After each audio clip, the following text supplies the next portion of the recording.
Vamos a seguir hablando de santuario.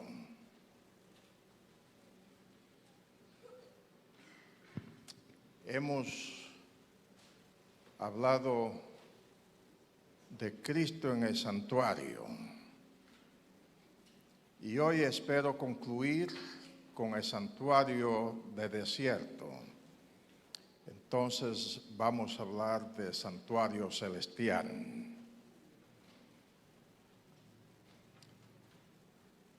En el pasado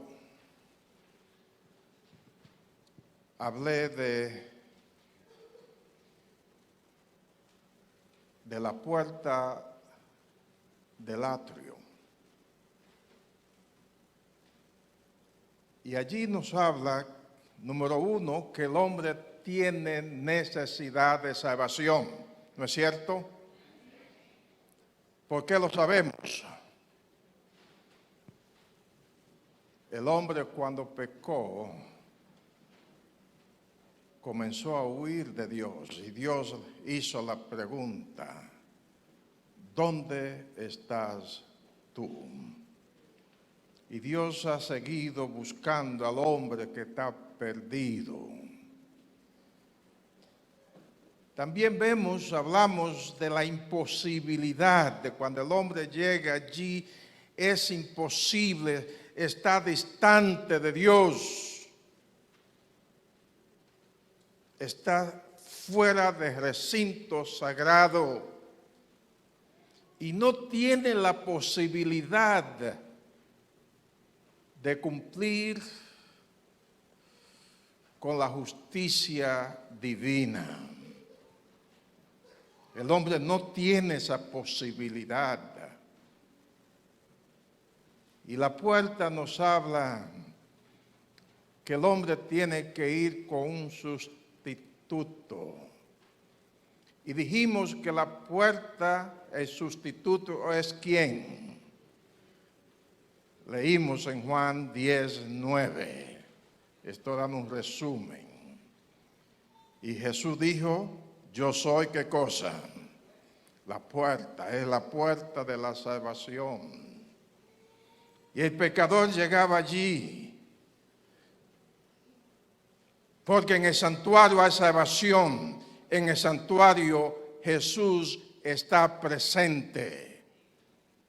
Y cuando llegaba, pasaba la puerta y llegaba al altar del holocausto.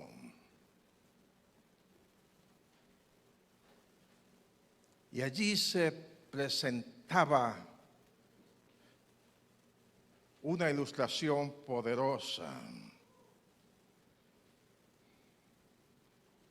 El inocente moría por el culpable.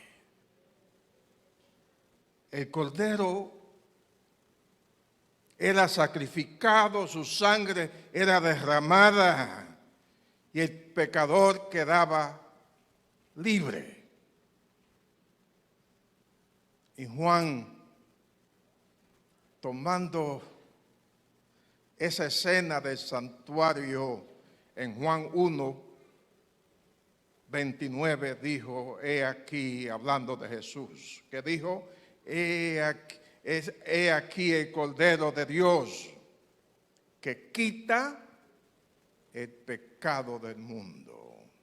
Y cuando el pecador llegaba al altar del holocausto, donde estaba el sustituto, por fe recibía la justicia imputada de Cristo. Noten, la justicia imputada. Jesús le daba derecho al cielo. La justicia imputada de Jesús es algo que el hombre no puede comprar. Es algo que el hombre no merece. Es un regalo de Dios, donde se cancela la condenación del hombre pecador. y allí recibía la justicia de Cristo por fe.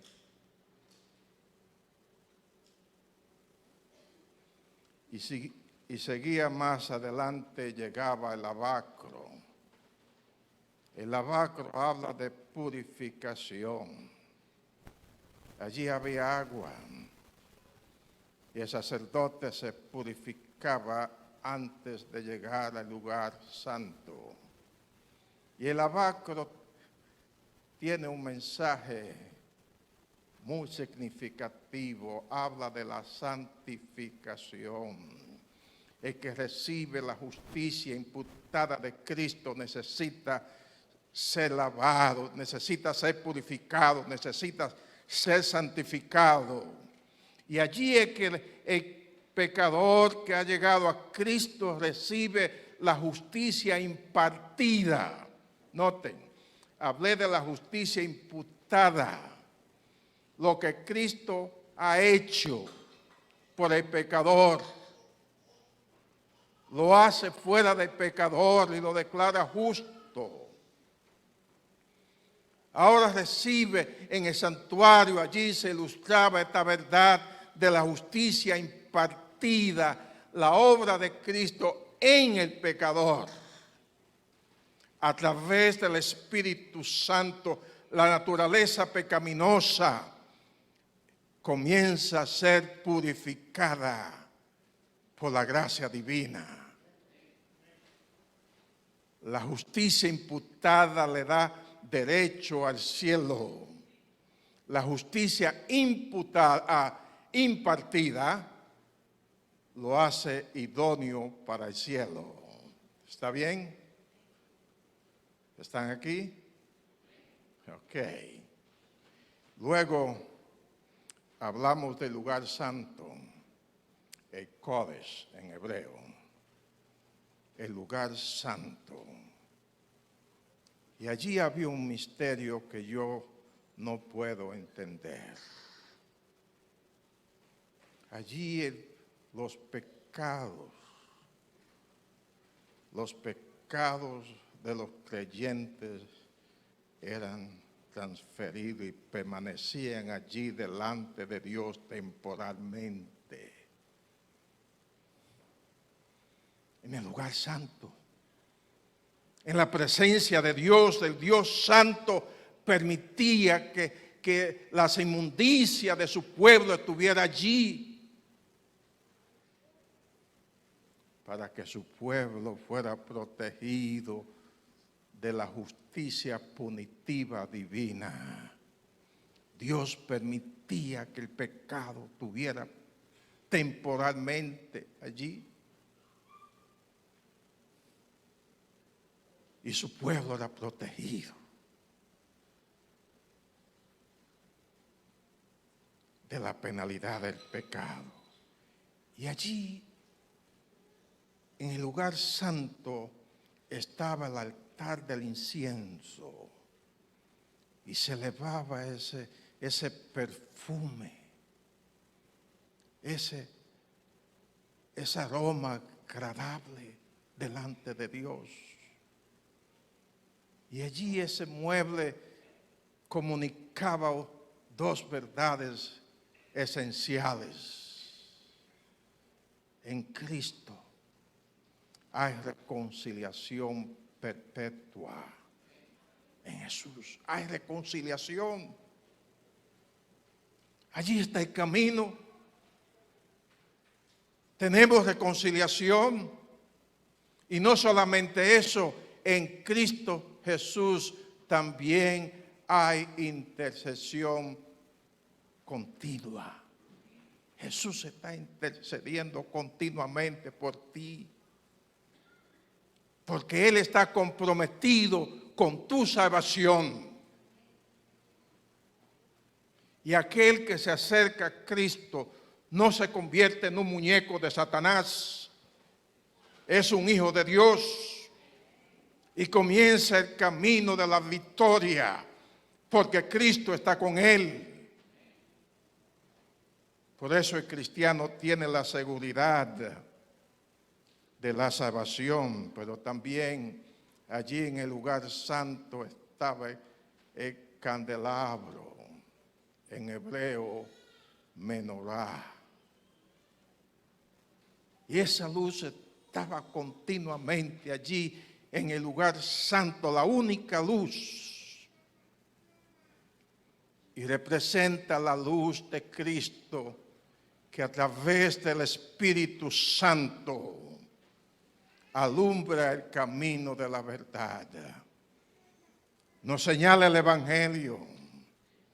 Y aquel que recibe la verdad, que recibe el Evangelio, que recibe la luz de Cristo, se convierte en un testigo del Evangelio. Es imposible recibir a Cristo, es imposible recibir la luz de Cristo y quedarse callado. La luz de Cristo. Pero también estaba la mesa de los panes. La mesa de los panes. Hablamos de esa mesa maravillosa. Habla de comunión. Y en la mesa hay alimento, suficiente alimento. Y nos habla de Jesús. Jesús es el pan de vida, ¿no es cierto? El pan de vida que satisface el hambre espiritual. En Jesús hay alimento. Hay alimento espiritual. En Cristo Jesús. Y luego, hermanos, ahora después del lugar santo, estaba el lugar santísimo. Y allí había un misterio en el Kodesh HaKodashim, el santo de los santos. El santo de los santos. Nadie podía pasar a ese lugar. Solamente una vez al año el sumo sacerdote pasaba. Solamente una vez al año el sumo sacerdote tenía el privilegio de pasar a ese lugar. Pero noten, ustedes ven la vestimenta, una foto de lo que era la vestimenta del sumo sacerdote, pero quiero llamar la atención a una en particular, el pectoral. Y ese pectoral tenía 12 joyas en el corazón del sumo sacerdote.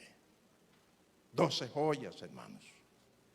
Y en cada una de ellas estaba inscrito el nombre de una tribu de Israel. O sea, allí, en el corazón del sumo sacerdote, estaba el pueblo de Dios representado cuando él pasaba al lugar santísimo.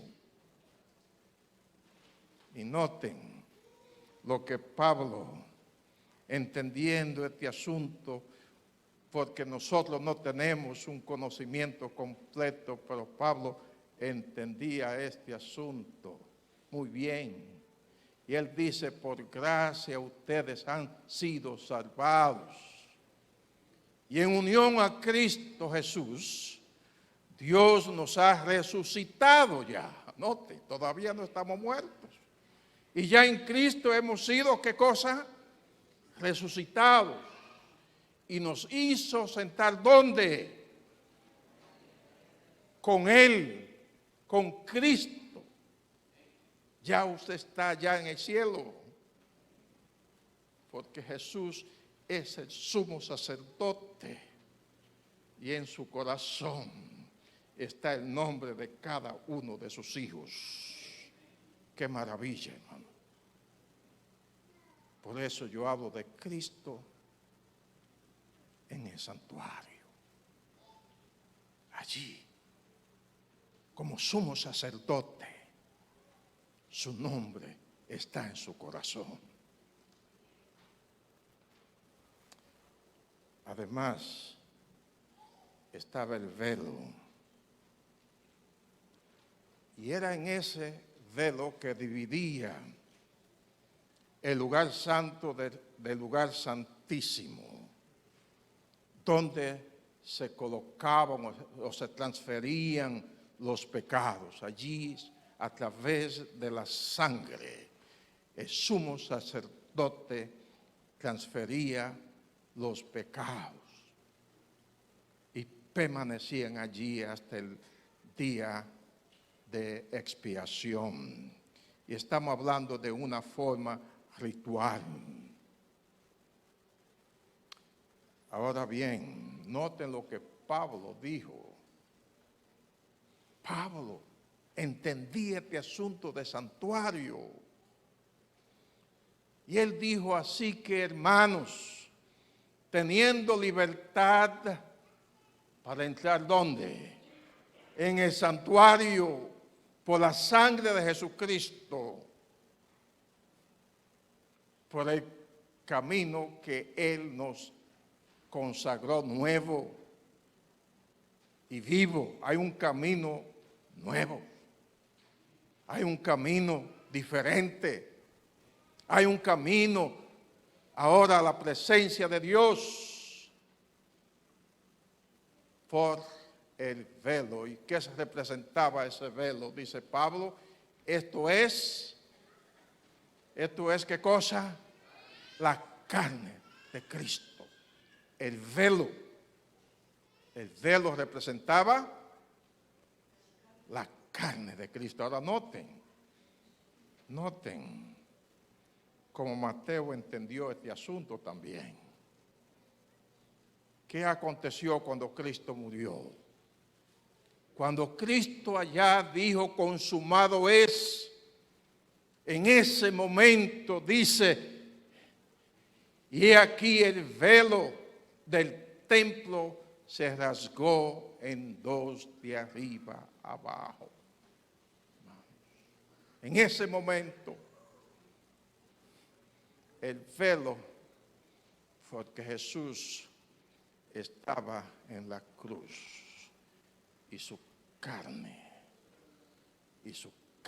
fue rasgada para que usted y yo pudiéramos llegar a la presencia de Dios, pudiéramos llegar allí. La carne de Jesús lo hizo. ¿Por qué lo hizo? Por amor.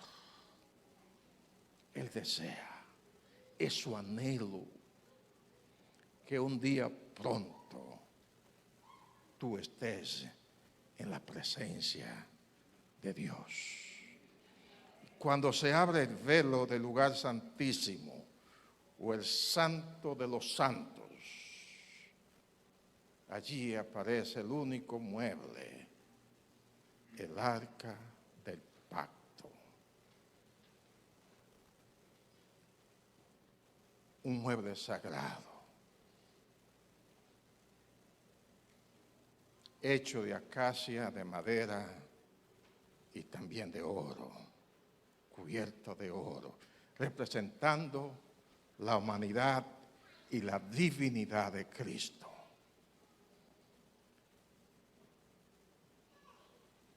En ese cofre habían dos cosas que quiero enfatizar.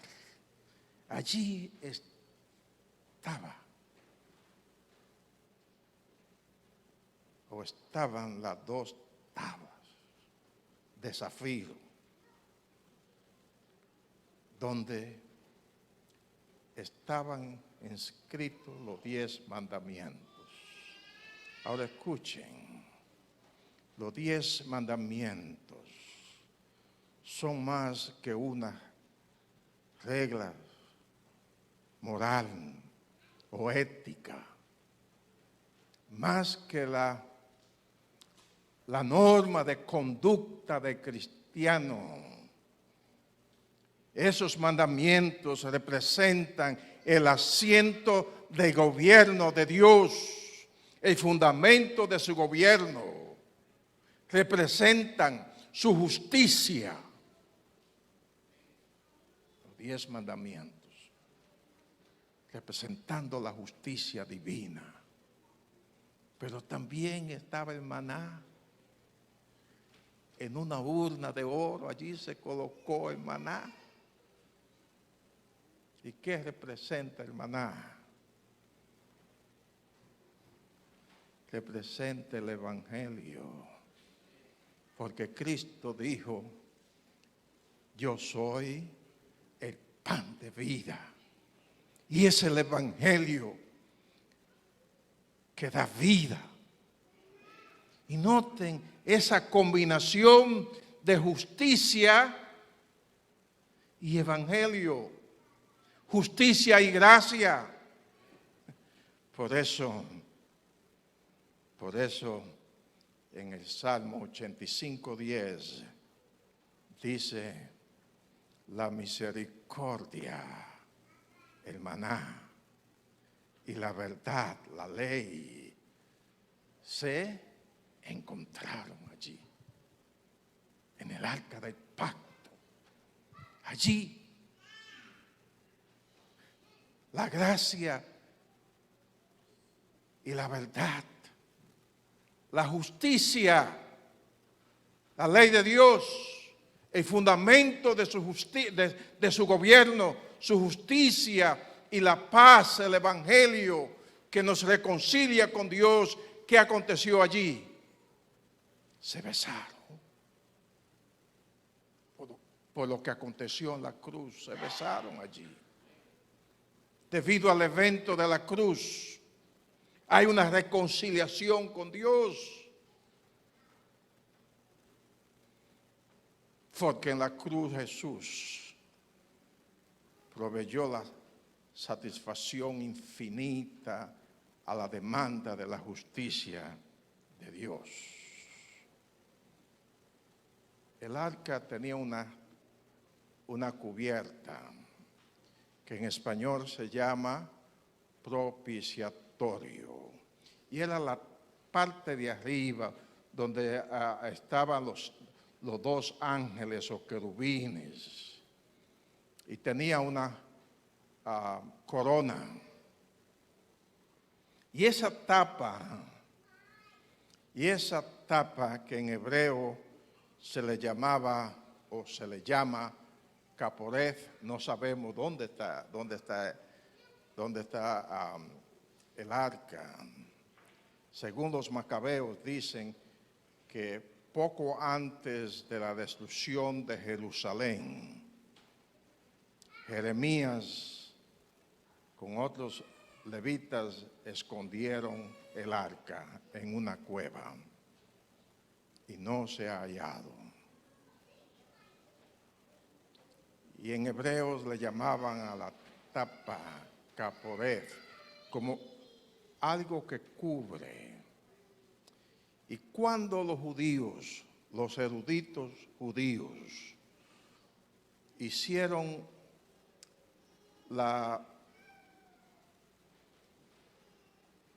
o tradujeron el Antiguo Testamento del hebreo al griego, y esa versión de la Biblia se le llama la Septuaginta o la versión de los 70, debido a que 70 eruditos judíos hicieron esa obra llamada la Septuaginta, y ellos tradujeron esa palabra del hebreo Caporeth al griego hilasterion. Y noten, esa palabra hilasterion significa el asiento de la misericordia de Dios. El asiento de la misericordia de Dios. Y volviendo a Pablo, que entendió este asunto de santuario, él tomó el lenguaje de santuario, y noten lo que Pablo dice, hablando de Cristo, a quien Dios puso como propiciación, hilasterion. Lo puso como el asiento de la misericordia de Dios. por medio de la fe en su sangre, para manifestar su justicia a causa de haber pasado por alto en su paciencia los pecados pasados. Dios es un Dios paciente.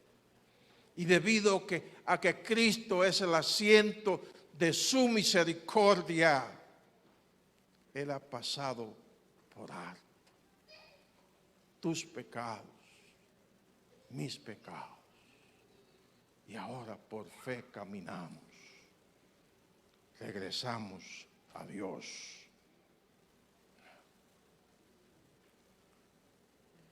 En el día cuando el sumo sacerdote pasaba al lugar santísimo, el santo de los santos, solamente podía pasar con sangre. Habían 2 machos cabríos.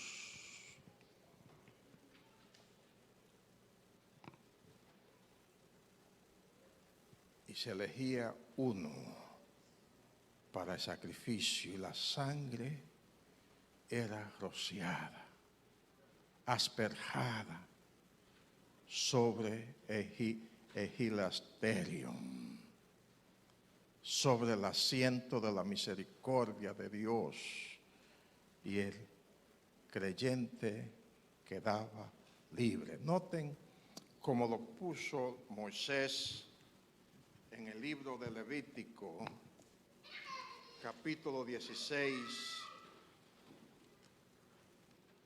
Levítico 16,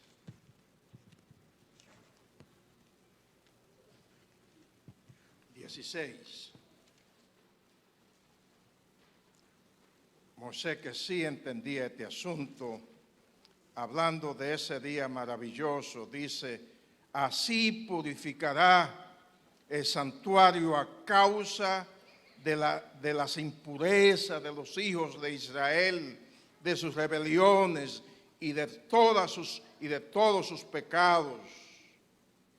De la misma manera hará también con el tabernáculo de reunión que está entre ellos, en medio de sus impurezas.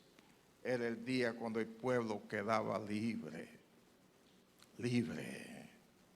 debido a lo que Dios hacía. Vamos a regresar otra vez a Salvador.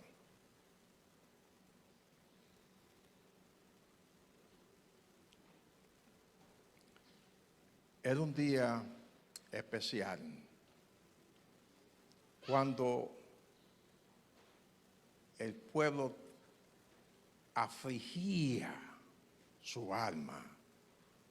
Era un día de ayuno. Era un día de ayuno. Entonces, cuando acontecía esto, uno más, ok. Se elegían, como le mencioné, los 2 machos cabríos. Uno para el Señor, se echaban suertes, y el otro para Azazel.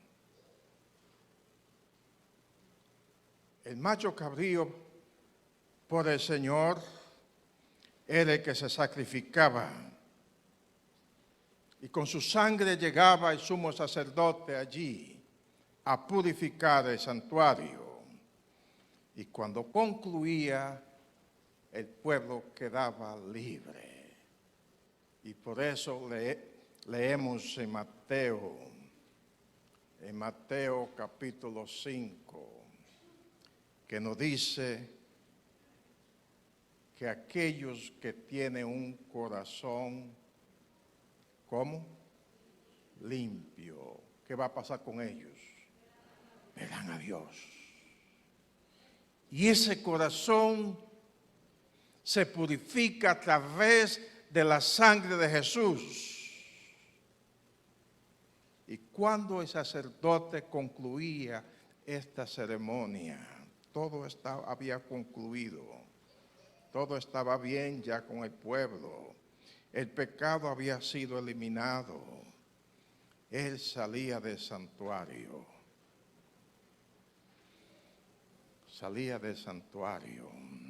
y cuando salía, tomaba el macho cabrío por Azazel, que quedaba vivo, y colocaba en una forma ceremonial todos los pecados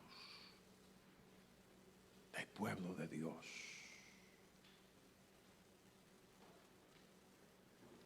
Azazel representa a Satanás.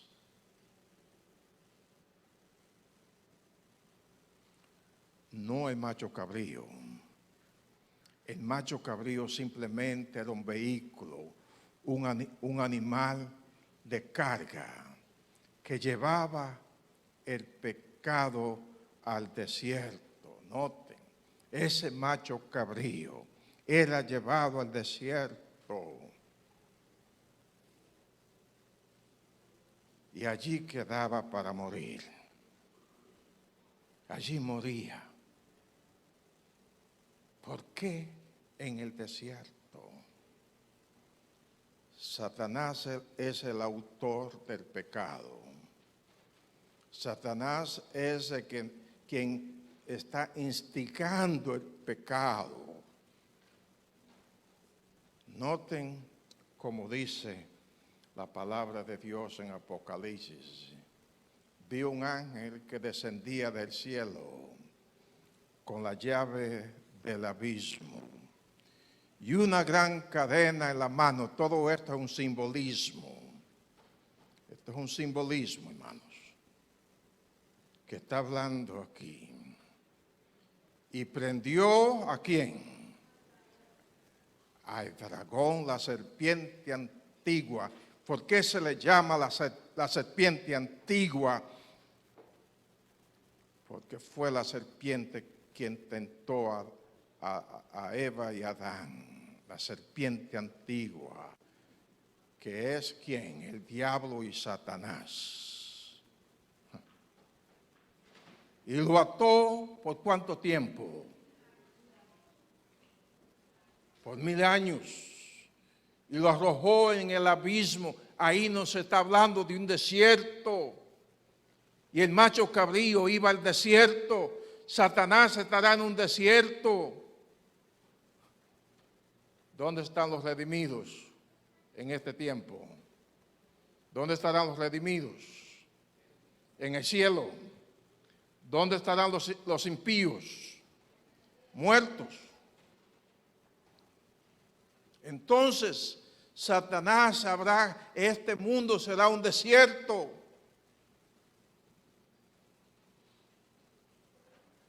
Y lo encerró y puso sus sellos sobre él para que no engañase más a las naciones hasta que fueran cumplidos 1000 años. Ahora noten qué sucede cuando se cumplan los 1000 años. El diablo que los había engañado será arrojado al lago de fuego y azufre. O sea, cuando Dios rescate a su pueblo y su pueblo esté 1000 años allá en el cielo, Satanás estará aquí en este mundo que será un desierto. Y cuando pasen esos 1000 años, entonces Satanás será lanzado al lago de fuego. Y allí está la bestia, ese otro tema.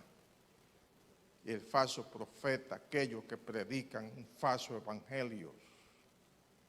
Ahora hay un punto muy lamentable, hermanos.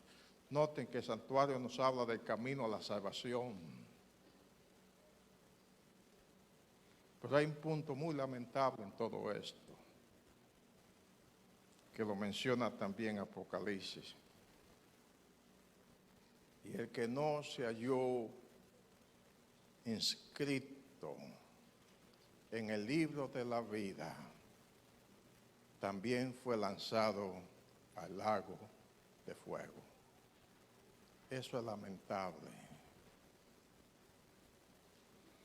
Cada persona que no esté en Cristo, solamente cuando la persona viene a Cristo, solamente cuando la persona recibe la justicia imputada de Cristo, cuando la persona recibe la justicia impartida de Cristo, cuando la persona recibe el Evangelio, cuando la persona se deja llevar por la luz que procede del santuario, cuando la persona elige a Jesús como su mediador, su nombre es inscrito en el libro de la vida, y aquellos que continuamente rechazan a Jesús, finalmente irán con Satanás. ¿Dónde? Al lago de fuego. Muy lamentable. Posiblemente una persona que usted ama, posiblemente una persona que usted conoce, posiblemente una persona que continuamente estuvo rechazando el Evangelio, posiblemente una persona que estuvo cantando aquí, alabando a Dios, pero se dejó llevar y abandonó el camino. Esto es el final, un final lamentable, doloroso. Y Dios no desea ese final para ti.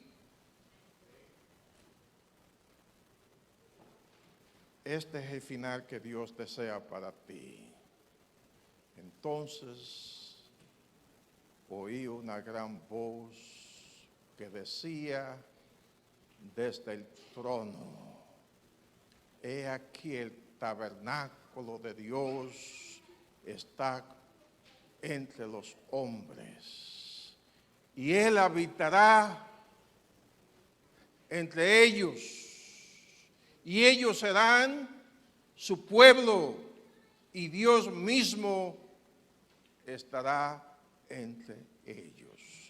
Ellos son los redimidos. Ese es el final del santuario. Esa es la esperanza que Dios nos ha impartido a través de Cristo. Hay esperanza. La puerta está abierta. Cristo es tu sustituto. Aprovecha. No sabemos por cuánto tiempo. La puerta está abierta. La puerta que nos lleva a la gloria está abierta. Está abierta. El 9 de septiembre vamos a tener un gran evento. Aquí va a estar la voz de la esperanza. Y queremos celebrar un gran bautismo. Si no has hecho ese pacto con el Señor, si todavía algo está impidiendo, rompe esa cadena. En Cristo Jesús hay salvación, hay esperanza. Todavía Él es el gran sumo sacerdote. Todavía Él está llamando. Todavía la gracia de Dios está disponible para ti. Todavía el lago de fuego no está encendido.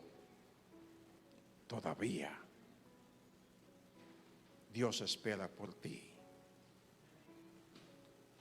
para que también cuando se diga esto,